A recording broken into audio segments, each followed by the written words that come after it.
আসসালামু আলাইকুম everyone, welcome to my YouTube channel Ruma's খাবার।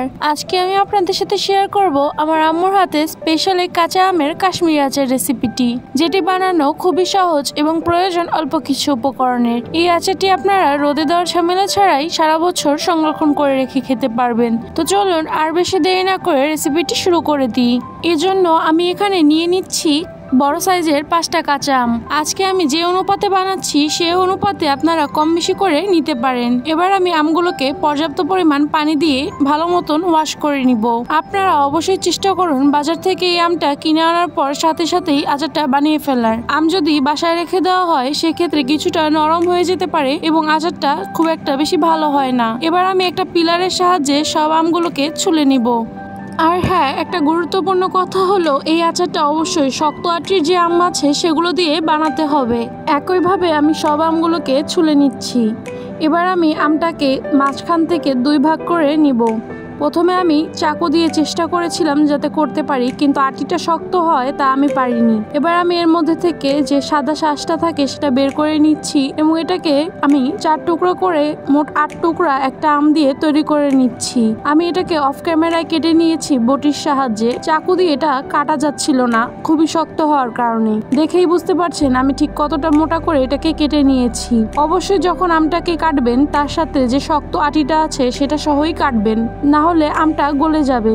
এখানে আমটাকে আরেকটু শক্ত করতে হলে আপনারা চুনের পানি অথবা ভিনেগার পানিতে ভিজিয়ে রাখতে পারেন 2 থেকে 3 ঘন্টা। এবার আমি রান্নার মূল প্রসেসে চলে যাচ্ছি। এই জন্য একটি প্যানে আমি দিয়ে দিচ্ছি 1/2 কাপ পরিমাণ ভিনেগার। এরপর আমি এর মধ্যে দিয়ে দিব 1 কাপ পরিমাণ চিনি। এবার চুলাটা অন করে দিয়ে চিনিটা গলে যাওয়া পর্যন্ত অপেক্ষা করব। এবার আমরা আগে থেকে কেটে রাখা আমগুলো দিয়ে দিব, দিয়ে ভালো মতন শিরার সাথে মিশিয়ে নিব।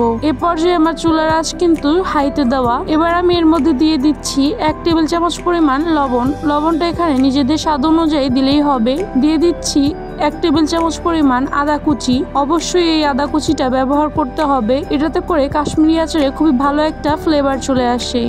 এবার আমি এটাকে ভালো মতন মিশিয়ে ফুল আছে জাল করে নিচ্ছি 5 মিনিটের মতন। 5 মিনিট জাল দেওয়ার পরে এখানে আমি চিনিটা চেক করে নিয়েছিলাম, আমার কাছে কম মনে হয়েছে তাই আরো 1/2 কাপ পরিমাণ ইউজ করেছি। এবার আমি এর মধ্যে দিয়ে দিচ্ছি কুচি করে রাখা শুকনো মরিচ। এটাকে আমি কেচির সাহায্যে এরকম কুচি কুচি করে নিয়েছি। এটা কিন্তু কোনো ঝালের কারণে দেওয়া হচ্ছে না, খুবই মৃদু পরিমাণ ঝালেতে করে হয়। এই আচারটি মূলত মিষ্টি হয়ে থাকে। এবার আমি আচারটাকে হাই আঁচে জাল করে নিব আরও 10 মিনিটের জন্য। 10 মিনিট পরে আমটা আরও বেশ স্বচ্ছ হয়ে এসেছে, এই যে দেখতেই পারছেন। এবার আমি একটু চেক করে নিব যে আচারটা তৈরি হয়ে গিয়েছে কিনা। যখন এটা চেক করার পরে হাতে বেশ অনেকটাই পিচ্ছিল মনে হবে তখনই এটাকে নামিয়ে ফেলতে হবে, কারণ এরপরে আমটা অনেক বেশি শিরা সোপ করে নিয়ে যাবে।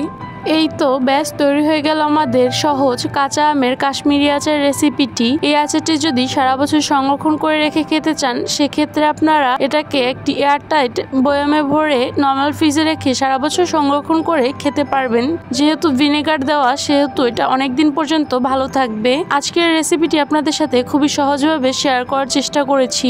যদি রেসিপিটি ভালো লেগে থাকে তাহলে প্লিজ আমার চ্যানেলটিকে সাবস্ক্রাইব করে দিবেন এবং সম্পূর্ণ ভিডিওটি দেখার জন্য অসংখ্য ধন্যবাদ। আল্লাহ হাফেজ।